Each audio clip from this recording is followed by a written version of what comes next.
Hello అండి, అందరికీ welcome to Padma Prasad vlogs. Cake చేసుకుందామా? వచ్చేయండి. చాలా అంటే చాలా తక్కువ టైంలో చాలా తక్కువ ఇంగ్రీడియంట్స్తో హడావిడి లేకుండా చూసారా, స్పాంజ్ లాంటి కేక్ మన ఇంట్లో ఉన్న వాటితోనే చేసుకోవచ్చు అండి. చాలా బాగా వస్తుంది. కేక్ కోసం ఓవెన్ కానీ, బీటర్ కానీ, లేదా అట్లీస్ట్ కేక్ మౌల్డ్ కూడా అవసరం లేదు. మన ఇంట్లో ఉన్న వీటితోనే టేస్టీగా హెల్దీ కేక్ ఎలా చేసుకోవాలో చూద్దాం. వచ్చేయండి. ముందుగా వెడల్పుగా ఉండి మందంగా ఉండే ఒక బౌల్ తీసుకొని స్టవ్ వెలిగించి దాంట్లో ఇసుక కానీ ఉప్పు కానీ వేసుకొని కొంచెం స్టాండ్ లాంటిది ఏదైనా ఉంటే పెట్టుకొని లో టు మీడియం ఫ్లేమ్లో పెట్టి పైన మూత పెట్టి ప్రీ హీట్ చేసుకోండి. కేక్ కోసం మిక్సీ జార్లో మెజర్మెంట్కి ఒక కొలత తీసుకోండి. అన్నీ ఆ కొలతతోనే చేస్తే బాగా వస్తుంది. ఒక కప్పు పంచదార వేశాను, అదే కప్పుతో కప్పుడు నెయ్యి వేశాను, ఒక టీ స్పూన్ బేకింగ్ పౌడర్, ఒక టీ స్పూన్ వెనిలా ఎసెన్స్ వేసుకున్నాను. అదే గిన్నెతో నాకు 4 కోడిగుడ్ల దాకా పడ్డాయి. చక్కగా వాటిని కూడా వేసి మొత్తం ఇగోండి మిక్సీ జార్లో ఒక 5 నిమిషాలు ఇలా బ్లెండ్ చేస్తే మంచిగా వస్తుంది. అదే కప్పుతో కప్పుడు మైదా పిండిని జల్లిచ్చి వేసుకోండి. ఫ్లఫీగా కేక్ చాలా బాగా వస్తుంది జల్లిచ్చడం వల్ల. పిండి కూడా వేసి మిక్సీ జార్లో మంచిగా మిక్సీ చేసి పక్కన పెట్టండి. నేను మందంగా ఉండే ఒక తెల్ల గిన్నె తీసుకున్నాను. దానికి కొంచెం నూనె రాసి పైన ఇలా పిండిని కూడా జల్లితే మనకి కేక్ బ్యాటర్ కోసం అని బటర్ పేపర్తో కూడా సంబంధం లేకుండా చేస్తున్నాను.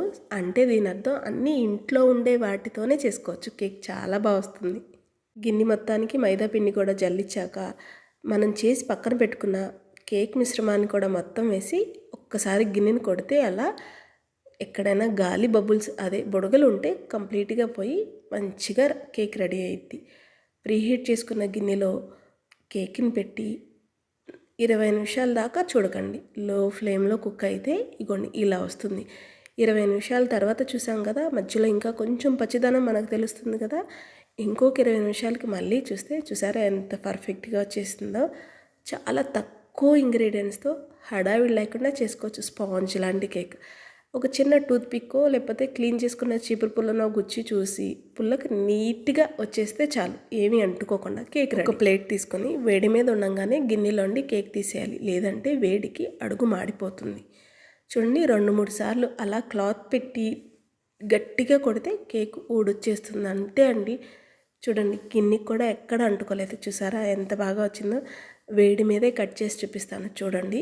ఇలా నొక్కుతుంటే ఇలాగా కిందకెళ్ళి పైకి వస్తుంది. చూసారా ఎంత స్పంజీగా వచ్చిందో కేక్. మీకు ఇలా చూస్తేనే అర్థం అవ్వాలి ఎంత స్పాంజ్ లాగా వచ్చిందండి. టేస్ట్ కూడా చాలా బాగుంటుంది.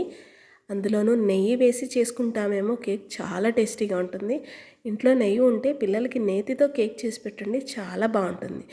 నెయ్యి లేని వాళ్ళు నచ్చిన వాళ్ళు నూనెతో కూడా చేసుకోవచ్చు. చూసారా కట్ చేస్తే ఎంత స్పాంజ్ లాగా వచ్చిందో మీరు గమనిస్తున్నారా. పొగలు కక్కుతున్న కేక్ని కూడా టేస్ట్ చాలా బాగుంటుందండి. సూపర్గా వస్తుంది స్పాంజ్ లాంటి కేక్. బాగుంది కదా. నచ్చిందండి మీకు ఈ వీడియో అయితే లైక్ చేయండి, మన ఛానల్ని సబ్స్క్రైబ్ చేసుకోండి. అన్నట్టు మర్చిపోయాను, మీరు ట్రై చేస్తే ఎలా వచ్చిందో కామెంట్ చేయడం మర్చిపోకండి.